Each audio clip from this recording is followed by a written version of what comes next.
Botanga Top Africa Magazine. Coupé Sabino, information vraiment à la source.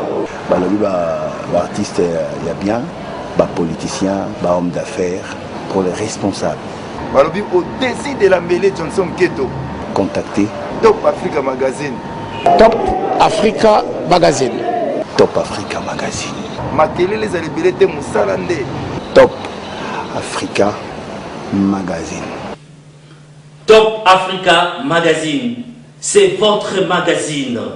Top Africa Magazine. www.topafricamagazine.net. Top Africa Magazine en papier glas. Top Africa Magazine sur DVD. Et Top Africa Magazine sur Internet.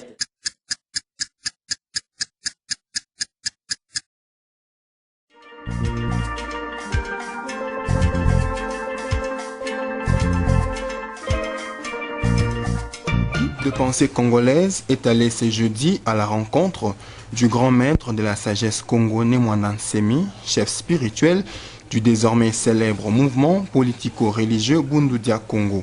Dans un entretien à chaud avec Claude Moukeba, les Longian Congo parlent de la destinée de l'homme noir, particulièrement du cœur de l'Afrique, d'où devra partir la deuxième civilisation majeure africaine après celle de l'Égypte pharaonique.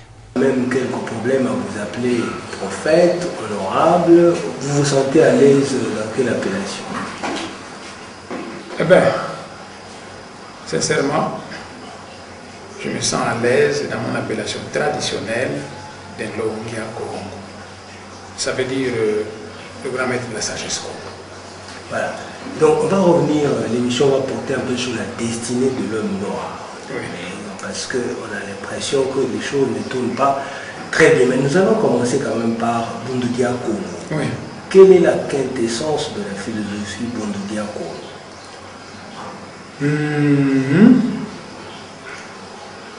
L'homme est à la fois un corps et un esprit. C'est comme vous voulez. Vous pouvez dire le corps et l'âme. L'homme a donc une double nature. Une nature matérielle et une nature immatérielle. Et la culture d'un peuple, c'est l'expression de l'âme de ce peuple dont sa langue est le véhicule principal. La culture d'un peuple englobe les valeurs morales de ce peuple, la vision du monde de ce peuple et les relations de ce peuple avec l'être suprême, les génies et les grands ancêtres. La culture, c'est comme un peu l'âme d'un peuple. Et tout peuple coupé de son passé, de sa culture, de sa tradition ancestrale est semblable à un arbre déraciné. Tôt ou tard, ce peuple fanera et sombrera dans le vide culturel qui favorise toutes les dominations. À travers le vaste panorama de l'histoire de la race humaine, seuls se sont développés sur la Terre et ont réussi à dominer la planète les peuples qui, à chaque grand tournant de leur histoire, savent sauvegarder l'aspect positif de leur culture et l'enrichir d'un apport venu d'en haut ou de l'extérieur. Donc, nous avons une culture pantrégiste. À chaque grand tournant de notre histoire, nous faisons l'inventaire de notre culture pour dire quels sont les éléments de notre culture qui sont encore vivifiants, qui peuvent encore nous renforcer et qui peuvent nous permettre d'être compétitifs. On fait la somme et on dit quels sont les éléments de notre culture qui sont devenus caducs et dont il faut absolument. Et après on dit par rapport à l'aspect positif de notre culture, en nous comparant avec les autres, dans quel point nous sommes faibles. Et à ce moment-là, comment combler ce vide où nous sommes faibles? On peut combler ce vide soit par un apport venu d'en haut ou de l'extérieur. Un apport venu d'en haut signifie que nous avons des voyants, des êtres visionnaires, qui en se mettant dans un certain état de concentration, peuvent avoir une intuition juste, une inspiration qui leur permet de dire que là où dans le temps on faisait ça, désormais faisons ceci.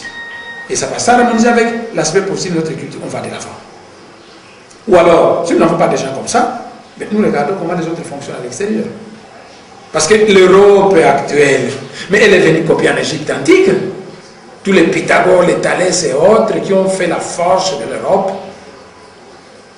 ils sont venus copier en Égypte. Donc nous aussi on peut le faire.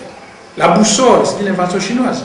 Mais ce sont les Occidentaux qui ont tiré profit de ça en fabriquant des bateaux qui leur ont permis au XVe siècle de parcourir le monde entier, finalement de le dominer. La poudre à canon, c'est une invention chinoise que l'Occident s'est accaparé. Hein? Il a exploité ça. Ça lui a permis d'aller de l'avant de fabriquer des armes à feu qui lui ont permis de dominer le monde. Les lettres, oui. Il y a énormément de cas comme ça. C'est donc cela l'occupation de beaucoup. Alors, voilà. Le Congo, c'est un mouvement culturel qui a comme vocation réhabiliter l'aspect positif de la sagesse africaine. Vous voyez? Nous allons réhabiliter l'aspect positif de la sagesse africaine et pousser les Africains à acquérir la haute technologie moderne de la jonction entre l'aspect positif de la sagesse africaine et la haute technologie moderne. Cette jonction va produire en Afrique une civilisation moderne particulièrement adaptée à la mentalité négro-africaine. Parce que la civilisation, c'est un milâtre. Excusez-moi d'utiliser un terme aussi imagé. La civilisation, c'est un milâtre dont le papa s'appelle la technologie et la maman s'appelle la culture. Chaque fois que la culture et la technologie se mettent ensemble, apparaît une troisième entité qui est la civilisation. De cette façon-là, avec la même technologie moderne, la culture chinoise est légèrement différente. La civilisation chinoise est légèrement différente de la civilisation suédoise. Et donc, vous n'avez qu'à aller voir en Chine, vous n'avez qu'à aller voir au Japon, aller comparer en Occident, vous verrez qu'avec la même technologie, mais la civilisation chinoise a ses particularités. Alors, c'est une civilisation particulièrement adaptée à la mentalité négro-africaine que nous voulons produire en Afrique. Mais alors là, il faut être visionnaire. Vous parlez de l'Afrique, mais dans l'intitulé, c'est Bundu Dia Congo. Là, ce n'est plus l'Afrique. Est-ce que vous ne réduisez pas le champ en l'amenant seulement au seul Congo? Absolument pas. Le maître Jésus, de son vivant, il avait 12 disciples. Tous les disciples étaient des Galiléens. À l'époque du maître Jésus, Israël, c'était 3 provinces, la Galilée, la Samarie et la Judée. Jésus était de la Galilée. Tous ses disciples étaient des Galiléens. Est-ce que Jésus réduisait son champ d'action? Non. Qu'est-ce que nous voulons faire? Je viens avec une philosophie. La toute première chose, quand je me suis réveillé, quand je suis devenu conscient, quand un être devient conscient, la première chose qu'il fait, il parle à ses amis les plus immédiats. Et puis il commence à balayer sa propre parcelle. Et avec le temps, c'est son quartier qu'il va balayer, c'est sa ville, c'est sa région d'origine, et puis s'élance à la conquête de l'extérieur. Mais seulement nous, aujourd'hui, en ce qui concerne le Congo, il y en a qui sont venus, qui ont essayé de balayer d'abord chez eux, et puis apparemment, ça ne porte pas très loin. Mais c'est simplement parce que soit qu'ils se sont fait faucher par des gens qui ne les comprenaient pas. Le prophète Kimbangu, quand il était vivant, mais tous ses disciples étaient de Bakongo. L'église Kimbangu aujourd'hui, elle est au Kassai, elle est partout. Et les gens ne savent même pas que moi, quand j'ai reçu, quand j'ai été béni, quand j'ai été sacré, on m'a donné 2 grades. Le premier grade qu'on m'a donné, c'est le grand maître de la sagesse Congo. Et après, on a dit de moi que j'étais le veilleur silencieux du cœur de l'Afrique. Oh, le cœur de l'Afrique est composé de quoi? Des Bakongo, des Bangala, des Baluba, des Baswahili, depuis la côte atlantique jusqu'à la région des Grands Lacs. Le veilleur silencieux du cœur de l'Afrique. Alors, nous avons commencé par balayer l'espace culturel Congo, et petit à petit, nous allons mettre à nous étendre. C'est ça notre destinée. Les gens ne connaissent même pas la mission du Royaume du Congo. Le Royaume du Congo, ça fait peur, une fausse peur, une peur de gens qui ne connaissent pas. Le jour où tous les citoyens de l'Afrique centrale sont la vraie mission qu'on avait donnée au Royaume du Congo, mais ils vont devenir fous furieux et vouloir s'attaquer à ceux qui ont détruit ce royaume. Alors, un petit mot quand même sur vous-même, sur ce qui s'est passé, parce que quand on parle Bundu Dia Congo, on a une idée, on va dire un peu rébarbative, mais quand on vous rencontre, on est en face de quelqu'un de grand quand même, qui comprend le monde à vous entendre votre discours. Qu'est-ce qui s'est passé exactement pour que vous pensiez finalement que vous êtes éveillé? D'abord, la première chose, Congo veut dire quoi? Mais parce que quand vous arrivez au Kassai, chez les Bakuba, ils ont des localités qui s'appellent Kakongo. Or, les premiers ancêtres des Bakongo sont venus de l'espace, d'une planète Kakongo. Prenez ça très au sérieux. Je sais de quoi je parle et je pèse mes mots. La planète s'appelle Kakongo. Il y a Kakongo dans le Kassai. La région de Mbuji-Mayi, allez fouiller les anciens villages. Et vous trouverez des villages là-bas dans la région de Mbuji-Mayi qui s'appelaient Kikongo. Allez voir les vieillards Balouba illettrés. Parce que les jeunes Balouba, élevés à la culture occidentale, ils ont peut-être beaucoup perdu. Mais allez voir les vieillards. Allez au Congolo. Mais allez chez les Anamongo. Les Ntoba Bosamba, ils disent que la langue que Dieu avait donnée à leurs ancêtres s'appelle le Losiko. Allez chez les Ngombe de la région de l'Équateur. De manière de dire qu'adorer vos ancêtres s'appelait comment? Il s'appelait Akongo. Mais est-ce que vous vous connaissez par rapport au Akongo? Les gens ne savent pas. Au fur et à mesure que Bunda va se mettre à accomplir sa mission, si la mission aujourd'hui n'est pas encore accomplie, c'est parce que dans notre pays, nous avons manqué de dirigeants visionnaires. C'est depuis l'époque du président Mobutu que j'avais demandé à ce qu'on me donne le moyen qui me permettrait de réveiller toutes les régions de l'Afrique centrale. Vous dites que ceux qui ont été élevés dans la culture occidentale, ils ne comprennent rien. Il faut aller demander aux vieux illettrés pour comprendre ça. Mais vous-même, vous avez été éduqué aussi à la culture occidentale. Oui. Qu'est-ce qui s'est passé pour connaître ce virage? Le virage s'est fait parce que, excusez-moi de ce que je vais dire, vraiment excusez-moi, les gens n'ont peut-être pas les moyens de le dire, mais quand le maître Jésus se mettait à dire au monde qu'il était le fils de Dieu, il était le seul à le savoir. D'ailleurs, c'est pourquoi les gens l'ont combattu. Parce que les pharisiens disaient, mais toi qui es fils de l'homme, tu t'es dit fils de Dieu. Chaque fois qu'une âme d'élite vient au monde, elle est née comme tous les autres. Elle grandit comme tous les autres. Et puis vient un moment donné où ceux qui l'ont envoyé pensent qu'il est maintenant temps qu'il commence sa mission. Vous allez attraper une vision. Vous allez voir un être qui vous apparaît dans une maison fermée, qui vous parle de qui vous êtes, de pourquoi vous êtes venu au monde et de ce que vous devez faire. Il va y avoir une cérémonie de sacre au cours duquel on peut vous poser un sceptre de pouvoir sur la tête qui crache du feu sur vous et certaines facultés s'ouvrent en vous. Alors à partir de ce moment, vous découvrez et vous devenez ce que vous devez être. Alors, mais qui va vous faire ça? Et lui, il doit être... Quand vous êtes une âme d'élite, ce sont ceux qui vous ont envoyé en mission dans le monde physique qui font ça. Vous croyez que nous venons naître au hasard? Il y a une programmation. Vous dites qu'il faut qu'on vous impose quelque chose, un sacre, et en ce moment-là, vous allez vous découvrir. Vous avez vu le maître Jésus? Il est allé au Jourdain. Jean-Baptiste était là-bas. Oui, il y a eu Jean-Baptiste. Mais une fois qu'il a plongé, tout le monde allait se faire plonger dans l'eau. Quand Jésus va plonger dans l'eau, il y a une colombe qui vient de se poser sur sa tête. Et aujourd'hui, en Afrique, vous avez des gens qui ont un aigle sur leur tête, ou une étoile, et ainsi de suite. Alors, on va revenir à la destinée de l'Afrique. Vous dites que la civilisation, c'est le contact, vous dites de la culture et de la technologie. Oui. Alors, vous avez quand même l'idée de la civilisation un peu matérielle, plutôt que, on va dire, spirituelle. Parce que vous parlez des autres civilisations, vous faites allusion au monde occidental, vous parlez même de la compétitivité, pour être compétitif. Est-ce que ce n'est pas là un peu trop matérialisé la civilisation? Non. Vous savez, tout à l'heure, je vous ai défini la culture au sens des grands initiés. Vous voyez? Mais si vous prenez votre micro, que vous allez dans la rue, vous demandez au commun des mortels qu'est-ce que c'est la culture. Mais il va rapidement voir un nègre vêtu en raffia, avec des tam-tams, peut-être des tatouages, et des danses où il sautille. Il va peut-être voir des masques, des statuettes, et ça s'arrête là. C'est la vision mondaine de la culture. Elle n'est pas la vision des grands initiés. La vision mondaine de la culture ne conduira l'Afrique à rien. Mais si nous plongeons dans la définition de la culture au sens des grands initiés, il y a beaucoup d'éléments que nous allons dégager en Afrique et qui nous permettront d'aller. Je vais vous donner un exemple. Quand j'étais chef du laboratoire de bactériologie à l'Institut de médecine tropicale, j'avais vu des Américains qui sont venus me voir avec un formulaire où il y avait des questionnaires.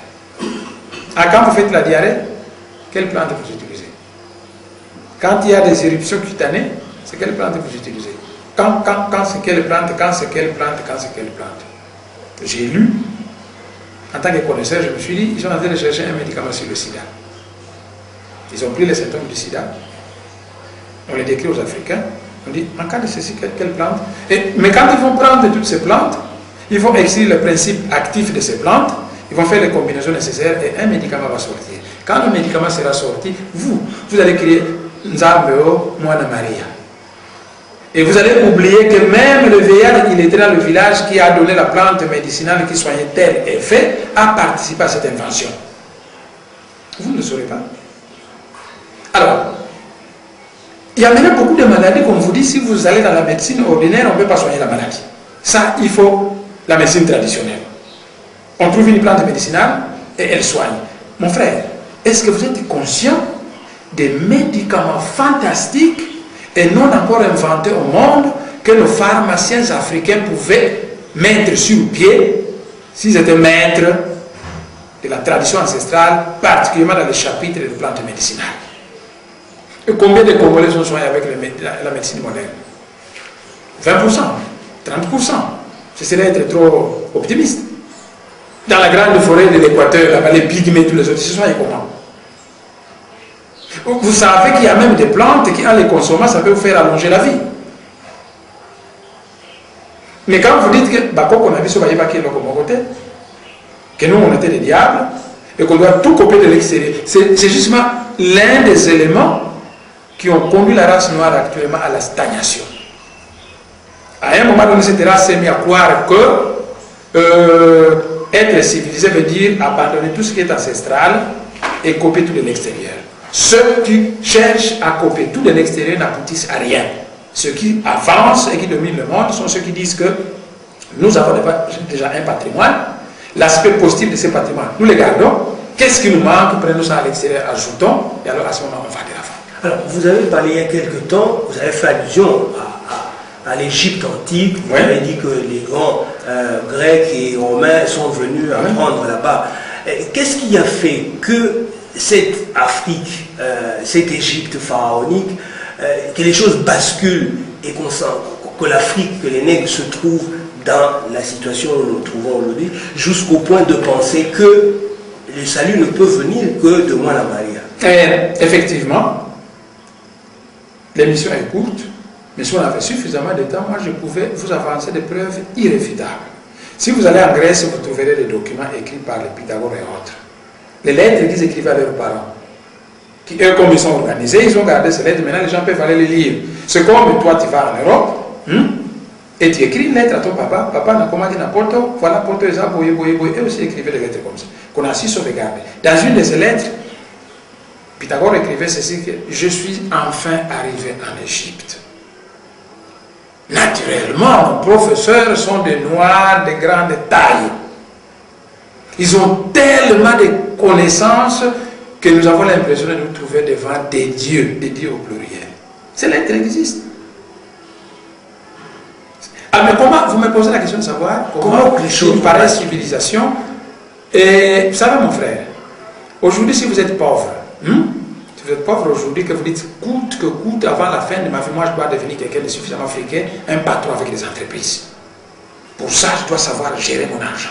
Quand j'attrape quelque chose, je mange méticuleusement, j'économise, je travaille, je gère bien pour devenir un grand patron. Vous vous soumettez à une certaine discipline. Les gens qui réussissent dans la vie doivent se soumettre à une certaine discipline. Vous vous soumettez à une certaine discipline, cette discipline va se mettre à vous faire monter, jusqu'à atteindre la gloire. Vous atteignez la gloire, le monde souvent va commencer à vous décrire à partir du moment que vous avez atteint la gloire. Il ne savent pas le cheminement que vous avez suivi pour atteindre le sommet de la gloire. Après votre mort, vous léguez ça à vos enfants. Les enfants qui sont nés dans des conditions de richesse. Les enfants qui ne savent pas quels sont les efforts que papa a fournis pour arriver là-bas. Les enfants qui n'ont jamais souffert. Les enfants qui peut-être que vous avez trop choyé, qui sont devenus un peu idiots. Ils vont commencer à dilapider ce que le papa aura laissé petit à petit. Vos affaires vont commencer à décliner jusqu'à un moment donné. Les gens vont dire, mais comment la famille de M. X, qui était puissant, riche, adoré par tout le monde, était arrivé à ce niveau? Il y a même des gens qui vont se mettre à dire, mais ces enfants sont maudits. Mais les enfants ne sont pas du tout maudits. Les enfants ne sont pas du tout. Nous sommes dans un monde continuellement en compétition. Quand vous avez atteint l'apogée de la montagne, de la gloire, sachez qu'il y a des gens qui vont vous envier, qui vont tenter de vous mettre des pièges. Il faut savoir que c'est à partir d'une certaine discipline qu'on atteint le sommet. C'est ça la situation. Quand on n'arrive plus à maintenir la même discipline, on tombe et on se fait remplacer par les autres. C'est naturel. Qu'est-ce qui est arrivé? Oui. Dieu a voulu tenter une première expérience de civilisation en Afrique, de civilisation majeure. Une civilisation majeure, c'est une civilisation d'envergure mondiale. Une civilisation dont les impacts vont à l'échelle mondiale. Dieu avait tenté une première expérience de civilisation majeure par la tête de l'Afrique. C'est l'Égypte. Pour ça, les Égyptiens anciens qui étaient des grands initiés étaient soumis à une certaine discipline de la vie, de par les êtres de l'espace. Aussi longtemps qu'ils ont respecté cette discipline, l'Égypte n'a fait que monter. Une fois qu'elle a atteint la gloire, que le peuple du monde entier commençait à venir apprendre en Égypte. Mais ceux qui venaient en Égypte venaient aussi avec leurs coutumes. Il y avait des coutumes barbares que les Égyptiens se mis à copier par ceux qui les enviaient. Parce que quand on envie quelqu'un, on va tenter d'aller copier ses points forts. Mais quand on est étourdi, on copie n'importe quoi. Je vous donne un exemple. Beaucoup de Congolais vont en Europe. Qu'est-ce qu'ils copient souvent là-bas? Mais l'art de se donner des baisers, s'ils les jouent. L'art de boire du whisky. Ou à se faire des photos pornographiques. En allant en Europe, vous avez des télévisions qu'on fabrique, on ne fait pas copier ça. Les Européens fabriquent des avions, nous ne voulons pas copier ça. On ne fait pas copier. Nos hommes d'État sont promenés à travers le monde entier, où on construit des ponts, des autoroutes, des villes ultramondaines. Ils ne copient pas ça. Ils vont copier comment boire le whisky, comment se donner des baisers. Donc ils vont copier la face sombre de l'Occident. Naturellement, ça va nous clouer au sol. Au lieu de copier la face lumineuse qui nous permettait d'aller de l'avant. Donc, en résumé, c'est quoi? Celui qui veut atteindre la gloire fournit une série d'efforts, mais souvent quand il atteint la gloire, les générations futures qui ne savent pas comment nous sommes parvenus là-bas, se mettent à ne pas respecter la discipline qui nous a permis de faire ça, et naturellement ils se mettent à dégringoler. Actuellement, les gens pensent que l'Occident, mais l'Occident est en train déjà de dégringoler, parce que la civilisation occidentale est en train de s'écarter de la discipline qui a conduit l'Occident à cette approche. Alors, donc c'est comme ça que vous expliquez que l'Afrique, par l'Égypte, soit montée jusqu'au sommet et les générations d'après n'ont pas pu préserver ce que les anciens... Ce qui leur a permis d'atteindre l'apogée. Et donc là, elle a basculé. Alors, l'Égypte s'est mise à sombrer. Quand l'Égypte s'est mise à sombrer, alors le Seigneur à Congo avait dit que je suis frustré. Ma prochaine expérience de civilisation majeure en Afrique partira du cœur de l'Afrique. C'est moi qui avais demandé à un peuple d'élite qui dans le temps habitait le pays des Madians, d'Égypte et même le pays d'Israël, une race noire. On a dit ces gens doivent quitter là où ils sont et on va aller les implanter au cœur de l'Afrique. Alors, vous dites que... Au cœur de l'Afrique, parce que la prochaine expérience de civilisation majeure partirait du cœur de l'Afrique. Mais pour ça, l'Afrique centrale doit être préparée. Alors, et on avait donné au royaume du Congo la mission de venir préparer le cœur de l'Afrique. C'est pourquoi on avait envoyé les Congo au cœur de l'Afrique. Parce qu'ils sont nés en Afrique du Nord. On va revenir à ça. Vous dites que le Seigneur à Congo a été frustré parce que la première civilisation majeure qu'il a essayé dans la tête de l'Afrique, ça a marché pendant des milliers d'années, et puis après, il y a eu il a été frustré parce qu'il ne s'attendait pas à ce que ça puisse sombrer. Sinon, autrement, il ne serait pas. Si c'était normal qu'à un moment donné, cela arrive, il ne serait pas frustré. Non, c'est-à-dire que l'univers est géré. Vous pouvez considérer l'univers comme la plus grande entreprise qui soit. Et considérer Dieu comme le grand entrepreneur. Et dans son usine, on fabrique des étoiles, on fabrique des planètes, on fabrique des rayons cosmiques, on fabrique des plantes, des arbres, des hommes dans l'usine de Dieu. Cette usine a des contremaîtres, après des génies de l'espace. Et ce sont eux qui disent, conformément au plan divin, nous devons projeter tel genre de connaissances à tel endroit particulier pour permettre l'émergence de ceci. Donc, ce sont ces êtres-là qui, ayant transmis la volonté de Dieu à ceux qui ont fondé l'Égypte, les ayant soumis à une certaine discipline, ce sont ceux-là qui ont dit, au nom du Seigneur à Congo, la prochaine expérience partirait du cœur de l'Afrique. Alors, je reviens autrement. Est-ce qu'on peut penser qu'on ait une civilisation majeure qui reste en apogée éternellement? ou bien fatalement, il faut qu'elle sombre à un moment donné et elle doit être remplacée par une autre. Ah, aussi longtemps que l'être humain n'aura pas atteint le degré d'évolution spirituelle voulu, tout ce que l'homme fera sur la terre va être limité dans le temps. Parce que de par l'aspect sombre de la nature humaine, viendrait toujours un moment donné où les choses risqueraient de chavirer. Mais il faudra que vous ayez des veilleurs qui surveillent continuellement pour dire attention, n'allez pas à gauche, attention, on commence à dévier et ainsi de suite. Mais très souvent, quand ces gens-là apparaissent, ils sont toujours pris pour les plus grands ennemis à combattre. Les gens veulent me liquider dans ce pays. Vous savez pourquoi? C'est moi parce que je suis porteur d'une révolution que pendant que vous ne la comprenez pas, les autres la comprennent.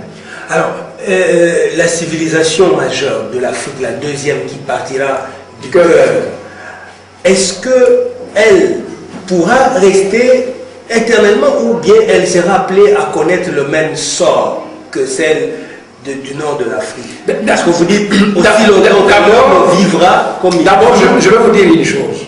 Comment naissent les grandes civilisations? Comment apparaissent les grandes inventions sur la planète? Les gens peuvent raconter tout ce qu'ils veulent, c'est leur problème. Moi, j'ai mon opinion et personne ne peut me contredire parce qu'elle est basée sur la vérité éternelle. Toutes les grandes créations que vous faites viennent des esprits supérieurs. Et au fur et à mesure que l'être humain, qu'ils appellent l'animal humain, les esprits supérieurs vous appellent l'animal humain, vous êtes tellement grossier que même la technologie occidentale ils trouvent ça que c'est l'enfantillage. Alors, ce sont ces êtres-là qui disent, bon, au stade actuel, bon, tu vois, ils se promènent sur le dos d'un cheval, on va leur permettre de fabriquer un petit véhicule. C'est eux qui prennent un moule d'invention qu'ils projettent dans la conscience des êtres sensibles. Et petit à petit, et quand, si aujourd'hui les êtres de l'espace décidaient de faire sombrer l'Occident, par exemple, vous savez ce qui va se passer? Ils vont faire naître au cœur de l'Afrique des armes d'élite. C'est-à-dire c'est un génie créateur. Ce n'est pas encore le cas. Attendez, c'est un génie créateur, des armes au pluriel. Ils disent par exemple que maintenant, le cœur de l'Afrique doit naître une civilisation majeure. Quand ils auront décidé ça, ils disent, pas encore décidé. Écoute, suivez-moi bien. Quand ils auront décidé ça, parce que maintenant je parle en termes d'exemple, quand ils auront décidé ça, qu'est-ce qu'ils font? Ils disent, il faut qu'on prépare le terrain. Ça signifie qu'on va faire naître des armes d'élite pour nous les Africains. En Afrique centrale, on devait pouvoir faire ça. Ça, il faut éviter. Il faut plutôt ceci. Vient un moment donné, ils disent, tous ces grands savants, les armes que nous projetons en Occident pour aller naître, désormais, ils iront naître au cœur de l'Afrique. Ils prennent même des armes plus lumineuses encore qui ont une technologie supérieure à celle-ci. Ils viennent naître ici. Mais avec eux, ils commencent à inventer des choses qui font que ce qu'il y a en Occident là-bas deviennent tout à fait des jeux d'enfants. Et à ce moment-là, les choses basculent. En langage symbolique des prophètes, le prophète Kimbano disait qu'à cette époque-là, prévue par le Seigneur, le noir deviendra blanc et le blanc deviendra noir. Nous resterons le noir, mais le rapport d'invention aura changé. Est-ce que quand on reprend la seule phrase de Maître Kimbano en disant cela, est-ce que lui-même il n'avait pas une image noire du noir? Quand il dit le noir deviendra blanc, ça veut dire que c'est lui qui est supérieur et synonyme du blanc. Lui-même déjà, non, il n'avait pas des noirs. Il n'a pas utilisé un terme péjoratif. Oui, c'est que vous dites peut-être une possibilité. Mais qu'est-ce qu'il voulait dire? Qu'à ce moment-là, le noir deviendra blanc. Écoute, le noir qui croit que tout ce qui peut faire sa gloire, toutes les inventions qui le plus deviennent, viendront toujours de l'Europe. Et se mettra en position tout à fait inversée. Ce n'est pas nécessairement que... Ne vous en faites pas. Le mot noir n'est pas nécessaire. Si Kimbano utilise sa notion vraie qu'il connaît du noir, ça va vous étonner. Vous savez que dans les arts... Parce que, attendez, c'est imagé. Si vous permettez, c'est imagé. Je comprends ce que vous voulez faire, mais oui, c'est dans la psychologie d'un peuple colonisé de l'époque qui voyait d'un côté une situation misérable et de l'autre côté une situation glorieuse.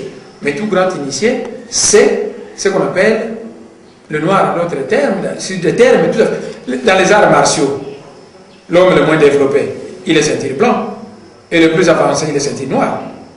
Dans le lieu saint de la Mecque, Il y a une pierre de couleur noire où tous les pèlerins de l'islam vont tourner. Au Vatican, mais il y a une statue d'une vierge noire avec un enfant. Cette statue a existé dans l'Empire romain avant même l'arrivée du christianisme. Donc, la couleur noire n'est pas toujours ce que les gens pensent. Derrière le soleil ici qui vous donne la lumière blanche, il y a un soleil noir qui est l'âme de ce soleil blanc. Sans ce soleil noir, votre soleil ici, c'est tout à fait nul. Vous savez qu'au-dessus de l'Afrique, à l'époque où les grands initiés bénissaient l'Afrique, les seigneurs de la planète Jupiter autrefois disaient la race noire nous est fidèle et ne connaîtra jamais les calamités. À l'époque où vous étiez fidèles à la loi sacrée. Et à ce moment, les êtres de l'espace avaient mis un trou noir quelque part en Afrique. Ce trou noir faisait qu'à l'époque, vous pouvez faire exploser des bombes atomiques, ça ne marcherait pas en Afrique. Mais ça a perdu son pouvoir. Donc noir, oui. Le tout dépend de... Je voudrais qu'on revienne au royaume, parce que vous avez dit que le Seigneur avait décidé que pour la deuxième fois, la grande civilisation viendrait du cœur de l'Afrique, et c'était probablement la mission du royaume Congo. Mais ça met quand même du temps, le royaume Congo. Non seulement que ça met du temps, mais les autres civilisations sont venues dévaster tout, et probablement il n'y a plus rien de traces du royaume. On peut dire que la mission du Seigneur n'a pas porté. Vous savez, ce sujet est tellement vaste que si je le résume trop brièvement, il y a une minorité de gens qui vont comprendre. La mission, vous la faites pour le commun des mortels. Si je résume trop, les gens ne comprennent pas. Et si je m'étends trop, je risque d'aller au-delà des minutes de faire beaucoup le mieux. Alors, vous savez, devant le Seigneur, 1000 ans sont comme un jour. Pour vous, quand Dieu promet, il faut que quand il promet aujourd'hui, le lendemain, ça se fait. Israël a été détruit par le général Titus en l'an 70. Le maître Jésus vient, les Juifs le rejettent.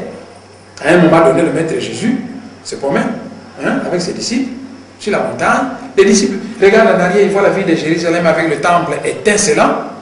Ils veulent attirer l'attention de leur maître en disant: Maître, regarde un peu cette ville glorieuse. Parce que dans la conscience des disciples, c'était que le maître Jésus allait chasser les Romains, restaurer le royaume d'Israël. Donc lui serait le roi, Pierre serait le premier ministre, Judas le ministre des Finances. Maintenant, le maître commence à leur parler qu'il va s'en aller. On veut attirer son attention sur un temple somptueux, une ville capitale somptueuse où il devrait pouvoir régner. Maître, regarde un peu. Le maître Jésus qui regarde, il dit: en vérité, je vous le dis, l'heure vient où aucune pierre ne restera sur une autre pierre. C'est-à-dire que tout cela va être saccagé. Parce que l'Israël avait trahi son Dieu. Mais que l'État d'Israël allait être restauré. En l'an 70, quand le général Titus détruit Jérusalem, il y a eu la dispersion des Juifs à travers le monde entier.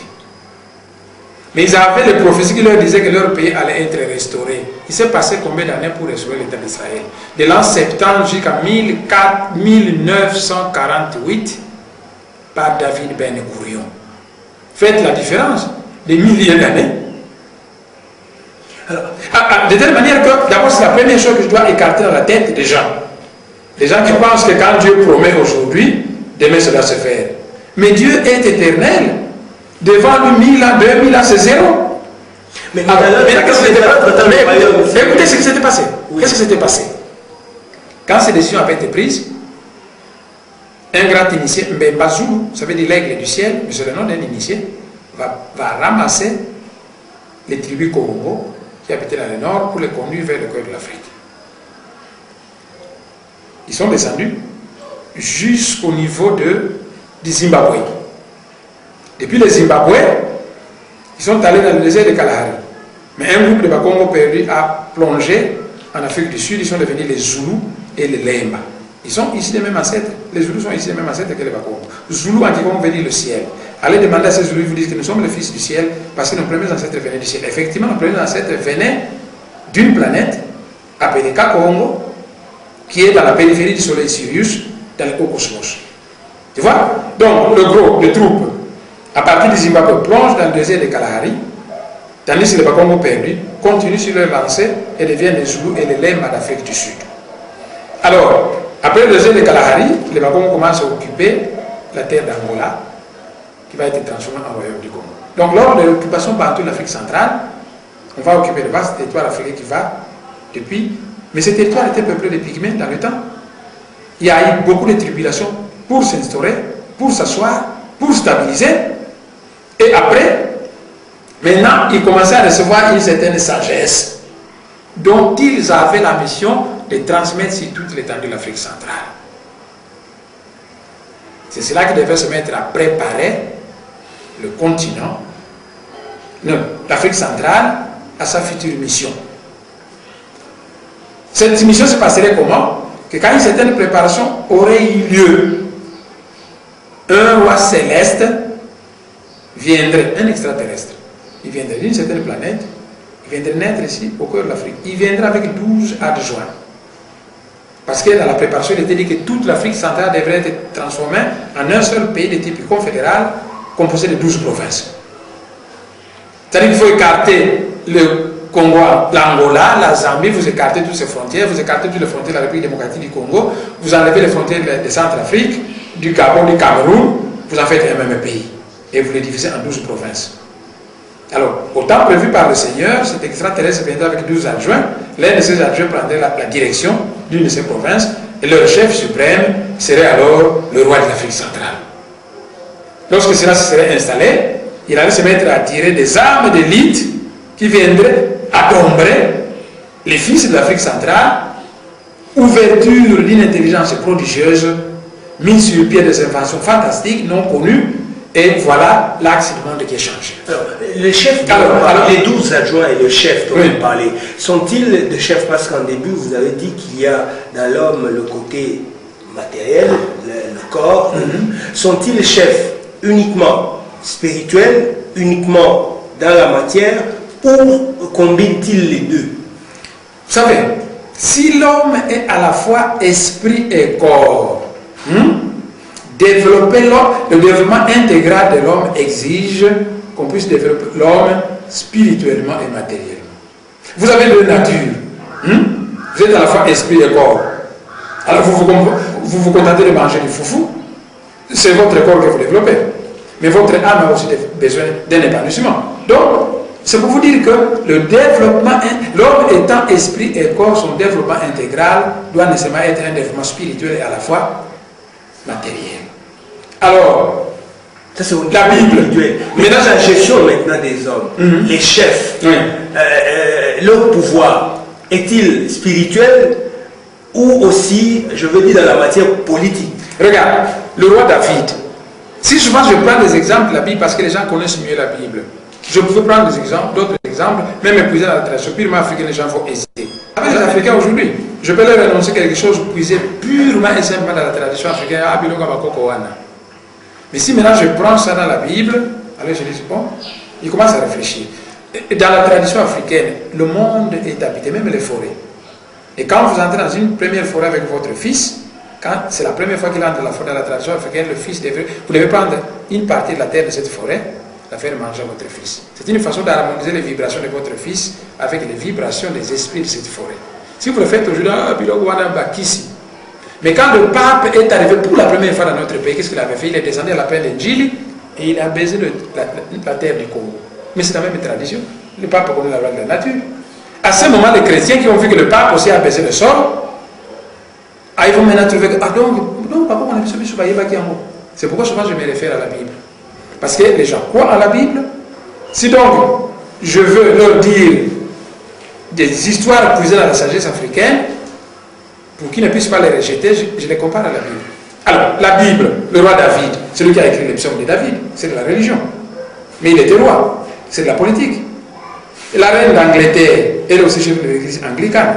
La reine d'Angleterre, elle est à Londres. Elle est reine, donc elle fait de la politique. Elle est chef de l'église anglicane, c'est de la religion. Dans l'Apocalypse, il est écrit que lorsque le Christ reviendra sur la terre, il sera roi et prêtre. Roi signifie que le Christ fera la politique. Prêtre signifie qu'il fera la religion. Mais si on revient à la Bible, parce que vous y êtes, lui-même il avait dit qu'il n'était pas roi dans ce sens-là, il veut dire politiquement. Et puis je veux poser une question comme ça, vous allez envoyer. Vous avez la perception que vous avez. Vous allez poser votre question. Comme ça, vous allez faire les deux à la fois. Méfiez-vous de certaines réponses que peut vous donner un grand initié. Parce que vous ne connaissez pas le conditionnement dans lequel il a dit ça. Je vais vous donner un exemple. Alors, Jésus, attendez, quelle est la perception que vous avez du Maître Jésus? Vous allez poser toutes vos questions, je vous répondrai. Regarde, Le maître Jésus se promène dans la conscience de ses disciples. C'était quelqu'un qui devait libérer l'État d'Israël de la domination romaine. À un moment donné, on lui pose la question, maître, mais est-ce que nous devons continuer à payer l'impôt? Parce que c'est l'impôt que nous payons aux Romains. Ils bouffent, ils mangent, et puis Israël est toujours dominé. Et Jésus leur disait des choses tout à fait révolutionnaires. À un moment donné, mais maître, mais l'empereur, le gouverneur romain disait que vous avez fui, vous l'avez fui parce que vous avez peur, vous êtes parti. Il dit, dites à ce renard qu'un prophète ne meurt jamais en dehors de Jérusalem. Vous avez qualifié un gouverneur romain de renard, alors que le renard était utilisé dans un sens péjoratif. Et quand on va lui demander l'impôt, Jésus va dire des choses qui n'étaient pas conformes à ce qu'on paye l'impôt. Les Juifs vont l'accuser aux Romains. Parce que les Juifs qui étaient jaloux de lui, les pharisiens, les sadducéens qui étaient jaloux de lui, cherchaient un prétexte. Ils ont tenté de le casser, ils n'arrivaient pas. C'est comme certains Bakongo aujourd'hui. Certains policiers Bakongo, ils tentent de me casser, ils n'arrivent pas. Il faut raconter des mensonges au régime en place pour que ce régime puisse casser pour un concurrent dangereux. Alors, le maître Jésus, on veut le casser par les pharisiens, les sadducéens, on n'arrive pas. Ils disent, bon, il faut le mettre en conflit avec le gouverneur romain. Comme ça, et les Romains qui dominent notre pays pourront le liquider pour nous. Alors ils vont dire aux Romains, mais dernièrement, quand il était à tel endroit, il instiguait les gens à ne pas payer l'impôt. Effectivement, Jésus avait dit ça. Alors, c'est vrai ça. Mais si c'est ça, alors il a transgressé la loi romaine. Il dit, mais maintenant nous allons envoyer des espions.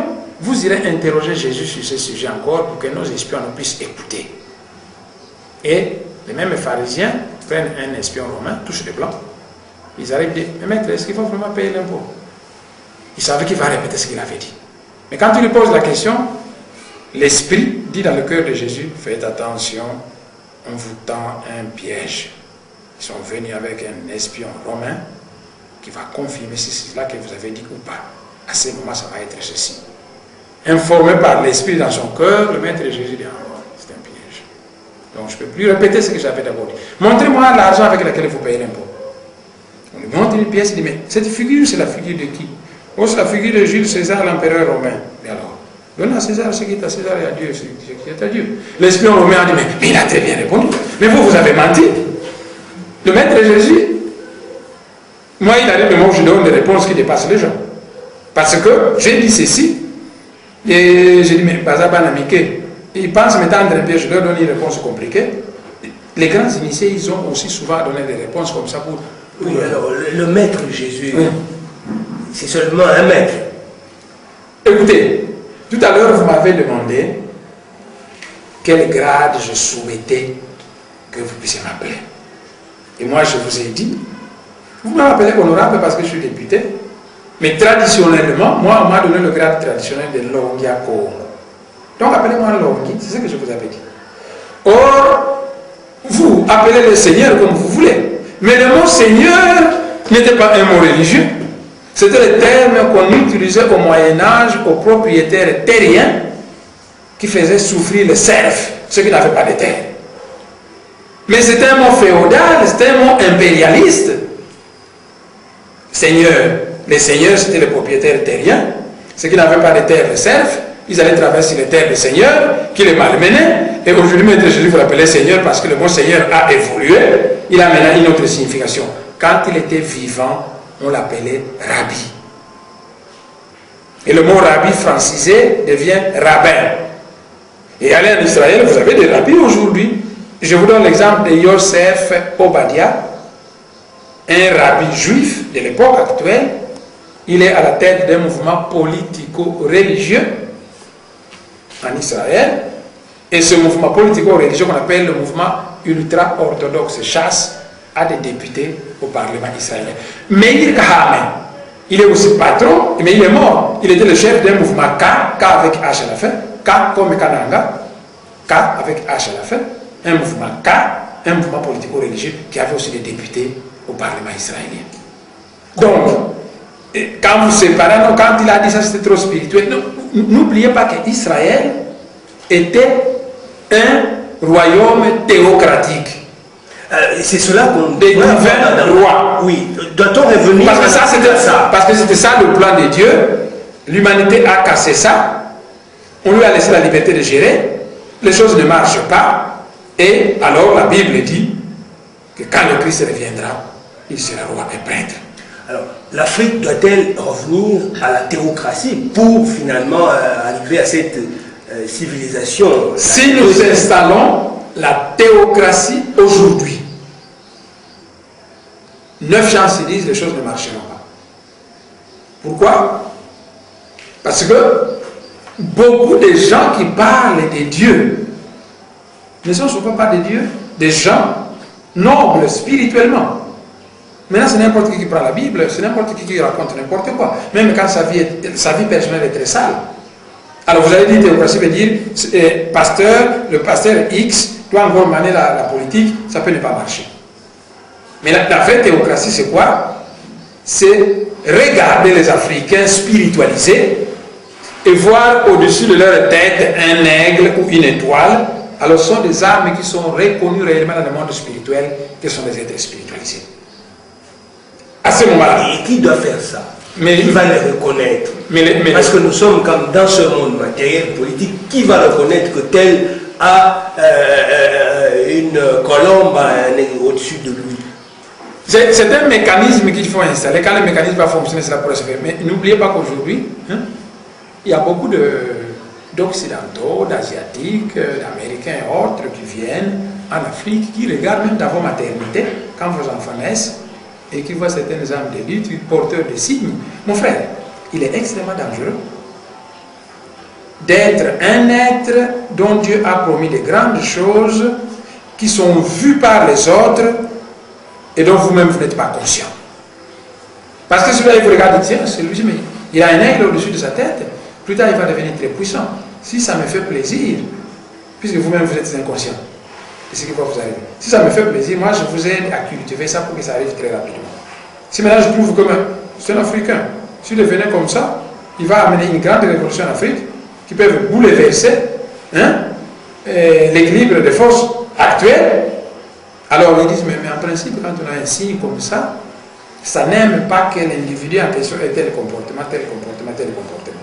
Tel comportement élargit le temps de la réalisation de la prophétie et tel comportement raccourcit le temps. Ils vont commencer à vous plonger dans des ndombolos, à danser des ndombolos, à prendre des comportements qui ne favorisent pas l'éclosion rapide de ce qu'ils voient. Mais est-ce qu'il n'y a que les Occidentaux qui peuvent voir ça? Est-ce qu'il n'y a pas... Il y a aussi les Africains. Alors, est-ce que ces Africains ne peuvent pas aider les autres Africains à comprendre qu'on porte un aigle? Est-ce qu'il ne faut pas revenir à l'initiation? Vous-même qui êtes grand quelque part, que faut-il faire pour que ceux qui portent cela se rendent compte qu'ils portent quelque chose pour arriver finalement à écourter le temps de la réalisation de chacun, mais aussi finalement de la réalisation de la civilisation de l'Afrique?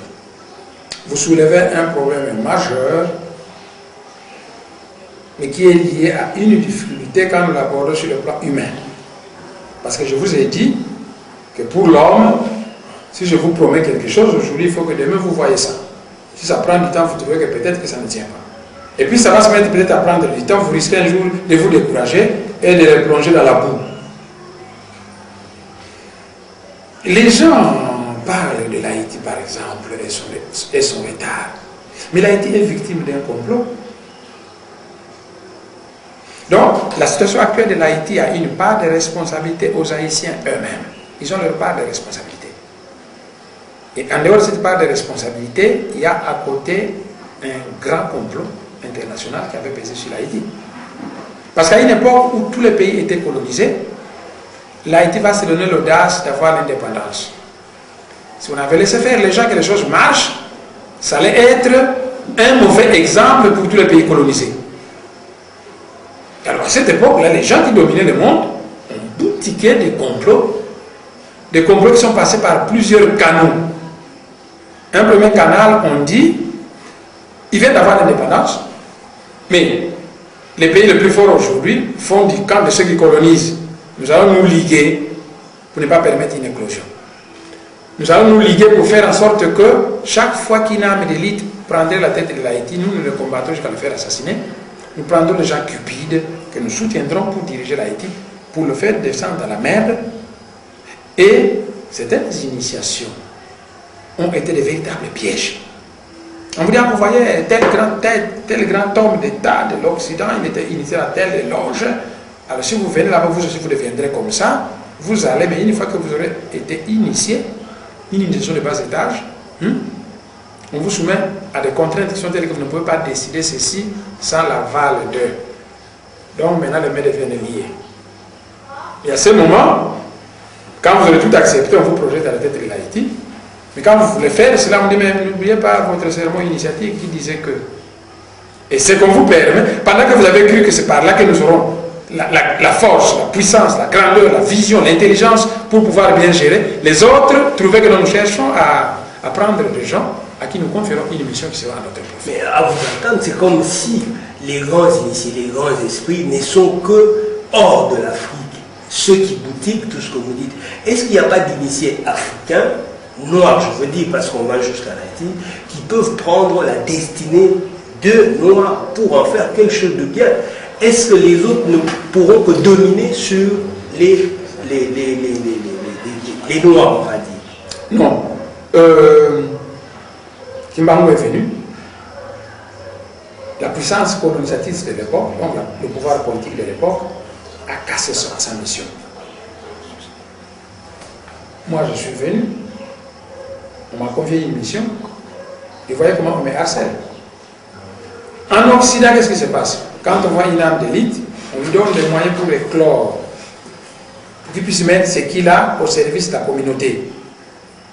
Nous, très souvent, quand on vient, alors ceux qui devaient pouvoir vous protéger, vous donner les moyens, se mettent à vous combattre. Vous passez votre temps à guerroyer à gauche, à droite, et ainsi de suite. Oui, mais vous passez le temps à guerroyer contre d'autres Africains, d'autres Noirs, si je comprends. Parce que eux, ils sont en place par la volonté des grands esprits d'ailleurs. En Afrique, il n'y aurait pas un grand esprit qui pourrait dominer parce qu'apparemment, il n'y a que les autres qui viennent dominer. Les grands esprits africains, pour éclore, ils sont en train de guerroyer avec les autres Africains sur instigation qui vient d'ailleurs. C'est à dire fatalement que les Noirs ne pourront pas, parce qu'il y aura toujours des grands esprits ailleurs qui pourront noyauter l'action. Absolument pas. Absolument pas. Ce sont les hommes et les dieux au pluriel qui font l'histoire. Et dans tout ceci, l'homme n'a que l'avant, n'a que le premier mot à dire, parce que le dernier mot revient aux grands esprits. C'est à ce moment-là que les dieux arrivent toujours à surprendre. Parce que quand une communauté est dominée, quand elle pleure, ces pleurs-là, il n'est pas nécessaire qu'on aille s'agir dans une église pour dire Dieu, nous souffrons. Quand vous êtes incapable de payer le minerval de votre enfant, vous dites, mais vraiment, je n'ai pas d'argent. C'est une prière. Silencieusement, quand vous vous lamentez, c'est une prière. Tôt ou tard, ce courant invocatoire qui monte finit par apporter des résultats. Mais le réveil d'un peuple dominé et colonisé est lent. C'est un processus lent. Cheikh Anta Diop est venu, il a fait beaucoup. Il a réveillé beaucoup de gens. Les autres viennent et petit à petit, ce courant va se renforcer. Et petit à petit, l'Afrique va se mettre à se transformer un peu. Et à la longue, quelque chose va atteindre une certaine consistance. Et le coup fatal va descendre d'en haut. Et finalement, les gens s'engagent dans une certaine direction. Moi, quand je regardais le comportement des Congolais, par exemple, avant l'arrivée des troupes de l'Union européenne, le comportement que les Congolais avaient vis-à-vis de l'Europe, avant l'arrivée des troupes de l'Union européenne, et le comportement que les Congolais ont aujourd'hui de l'Europe, mais ils ont rapidement galopé. Ils ont appris beaucoup de choses. Même les Congolais illettrés, ils vous racontent des choses, ils vous disent ça, vous trouvez que tiens, c'est juste ce qu'ils disent. Les choses sont en train de changer petit à petit en Afrique. Mais c'est comme un enfant qui a tellement faim, pendant que la maman est déjà en train de préparer du foufou, le madès s'est déjà préparé, l'enfant trouve qu'il y a trop de temps qui passe, moi j'aimerais tout de suite la manger.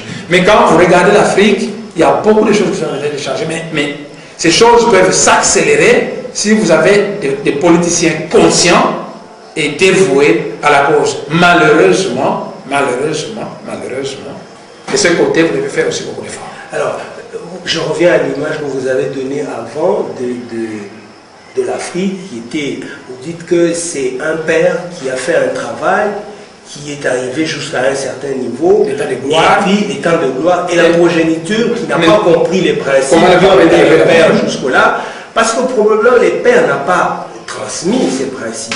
Est-ce que ce n'est pas le cas avec l'Afrique, des initiés qui n'arrivent pas, peut-être, des grands esprits, qui n'arrivent pas à transmettre ce qu'ils ont pour que ça porte quelques années après. Alors que probablement ailleurs, il y a un travail systématique de transmission de ces savoirs. Si nous parlons aujourd'hui, je vous dirais à la fois oui et non. J'ai dit que la civilisation égyptienne avait duré des milliers d'années. Des milliers. C'est ce qu'il y avait une transmission. Toutes ces écoles d'initiation. Ne vous en faites pas. Jésus, qu'est-ce qu'il était parti faire en Égypte? En Égypte. Tous les gens qui allaient en Égypte, ils allaient pour faire quoi? Les gens ne savent pas. Ils allaient parfois recevoir une formation supérieure là-bas. Que ce soit en sciences matérielles ou en sciences spirituelles. Ne vous en faites pas. Mais les gens aujourd'hui sont incapables de comprendre ça. Donc, l'Égypte qui a duré des milliers d'années, ça signifie qu'il y avait une transmission. Mais aujourd'hui, quelle est la difficulté? Aujourd'hui, la difficulté, c'est que vous êtes passé d'un régime colonial où on vous a aliéné et vous avez obtenu une indépendance qui n'est pas totale. Vous êtes encore de l'eau qui est trouble. Il faut du temps pour que cette eau puisse se décanter, que la boue forme une vase au fond du verre et que l'eau claire surnage. C'est la situation actuelle de l'Afrique. Vous êtes dans cet état-là. Et dans cet état, par exemple, vous avez encore comme séquelle coloniale des gens qui vous ont dit que vos ancêtres ne connaissaient pas Dieu, que c'était des démons, des diables. Alors, si maintenant la clé initiatique qu'on doit venir d'un vieillard illettré, que vous-même vous acceptez que de ce côté-là, rien de bon ne viendra là, il risque d'y avoir des difficultés de transmission. Il y a certains vieillards africains aujourd'hui qui ont des difficultés de transmettre. Parce que quand vous me dites, écoutez, on peut faire des quand le tableau, comme vous êtes en train de le peindre, on va dire fatalement qu'il faut baisser les bras et puis on arrête. Ou on va faire quoi? Les grands êtres ne baissent jamais les bras. Le régime en place ne nous a pas donné les moyens pour aller vite, mais avec les moyens de bord d'un fonctionnaire de l'État impayé, sous-payé et mal payé, parce que depuis la fin de mes études, moi j'ai toujours été fonctionnaire de l'État. Avec les moyens de bord, je me suis payé une organisation pour lui à Congo, qui avait 500 sections. J'ai écrit un livre sacré de la sagesse africaine, ce livre-ci. C'est moi qui l'ai écrit. Donc vous voyez que malgré les moyens de bord, au lieu d'aller vite, nous allons lentement, mais les résultats sont là. Aucun Congolais, que ce soit ceux qui se disent prophètes, n'a réussi à écrire comme ça. Et tous les autres Congolais, je ne les critique pas, mais si nous voulons que l'Afrique avance, il faut appeler le chat-chat, le chien-chien. Les autres Congolais, quand ils attrapent l'esprit, quand ils deviennent des prophètes, ils ne peuvent que répéter des chapitres écrits par d'autres prophètes. Si Jean n'a pas écrit, un prophète congolais n'aura rien à prêcher. Nous, on devient prophète seulement pour lire les versets que les autres ont écrits. Mais le vrai initié, lui, quand il vient, il se dit, tiens, mais l'Afrique a une sagesse, l'Afrique a une tradition qui est fantastique. Ailleurs, on a codifié cette tradition et on a abouti à la Bible. Ailleurs, on a codifié, on a abouti au Coran. Nous, en Afrique, on n'a pas fait ce travail. Nous avons donc une lacune. Je vais combler cette lacune et le livre est là. Voilà. Donc, malgré les moyens de bord, nous avançons petit à petit. Nous essayons. Allez au Kasaï aujourd'hui, vous trouvez les gens qui lisent les Congolais, mes écrits. Allez au Qatar, mais ils me demandent les Congolais. Allez dans l'Équateur, allez à Kisangani. Petit à petit, avec des petits moyens de bord, ça pénètre. La graine est en train de partir. Et je suis certain qu'un jour nous atteindrons une certaine vitesse qui fera que les choses vont s'accélérer. Voilà, merci. On va terminer sur cette note d'espoir. Merci parce que vous avez accepté de nous recevoir et de répondre à nos questions et par là transmettre aussi ces savoirs. Merci beaucoup.